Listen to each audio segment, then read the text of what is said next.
Seja bem-vindo à edição especial do Jornal Literário. Neste programa, vamos conhecer um pouco mais de um grande escritor brasileiro, mais precisamente, carioca.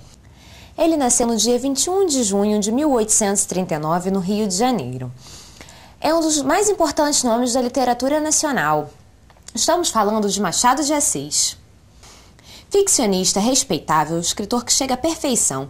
Em suas crônicas, ele tem ideias firmes, ponderadas, muitas vezes espirituosas sobre alguns temas. Em nossas mentes podemos ser o que quisermos, por isso demos asas à imaginação e criamos juntos uma atmosfera de sonho, onde conversaremos com um dos grandes mestres da literatura brasileira. Durante muito tempo o senhor fez crítica teatral e literária. Qual a sua opinião sobre o exercício da crítica? Exercer a crítica afigura-se a alguns que é uma fácil tarefa, como a outros parece fácil a tarefa do legislador. Mas para a representação literária, como para a representação política, é preciso ter alguma coisa a mais que um simples desejo de falar à multidão. Infelizmente, é a opinião contrária que domina, e a crítica, desamparada pelos esclarecidos, é exercida em geral pelos incompetentes. Quais as condições essenciais para exercer a crítica, Machado? Em que nível se dá a discussão literária no Brasil? A discussão literária no nosso país é uma espécie de steeplechase que se organiza de quando em quando. Fora disso, a discussão trava-se no gabinete, nas ruas e nas salas. Não passa daí.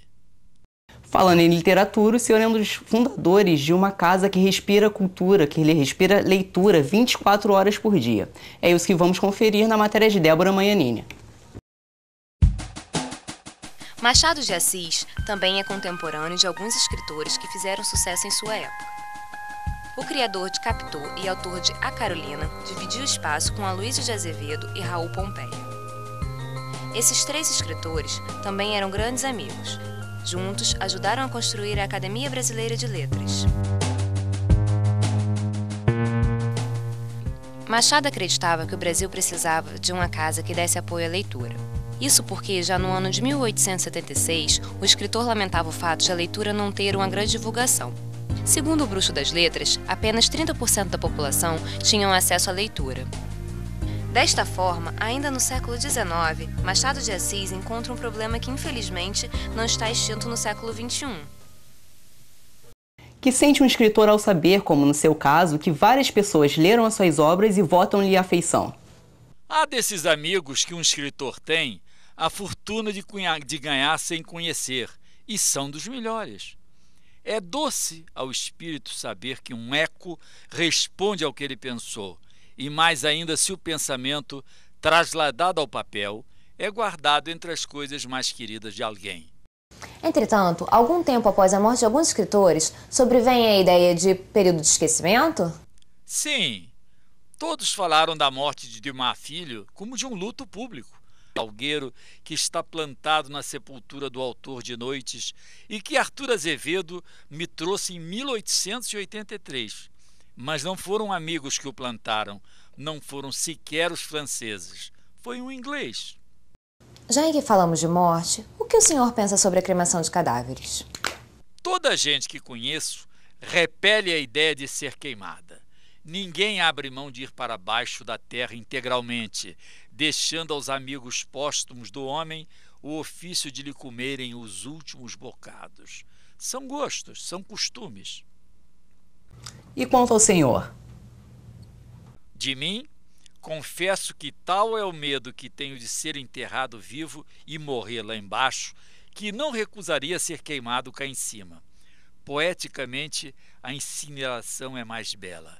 Vede os funerais de Heitor. Certa vez, o senhor escreveu em A Semana sobre o suicídio de Raul Pompeia. O que o senhor pensa sobre o suicídio? Esse velho tema renasce sempre que um homem dá cabo de si, mas logo é enterrado com ele para renascer com outro. Velha questão, velha dúvida. Ainda seguindo a linha repleta de dramas e conflitos, o repórter Caio Lopes revela alguns segredos que rondam a matéria sobre A Cartomante. A Cartomante é um conto publicado por Machado de Assis, em 1884, na Gazeta de Notícias. O escritor utiliza-se de ambiguidade e da intertextualidade. Neste conto, faz alusão a William Shakespeare, um dos seus grandes inspiradores. Em 2004, este famoso conto machadiano foi parar nas telas de cinema, numa adaptação feita pelo diretor Wagner de Assis. Alguns revisores se recusavam a trabalhar para Machado. Sua caligrafia era praticamente ilegível. Este foi um dos motivos dos quais atrasaram a publicação de A Cartomante. O que o senhor pensa do mundo? O mundo é um par de suspensórios. Quem pôs o nariz fora da porta vê que este mundo não vai bem. A razão do meu receio é a crença que me devora de que o mal estava acabado, a paz sólida e as próprias tempestades e moléstias não seriam mais que mitos, lendas, histórias para meter medo às crianças. Machado de Assis, muito obrigado pela sua entrevista. Tenho certeza de que seus leitores tenham gostado de saber um pouco mais sobre sua vida. A quem ficou conosco até agora, muito obrigado pela presença e até mais.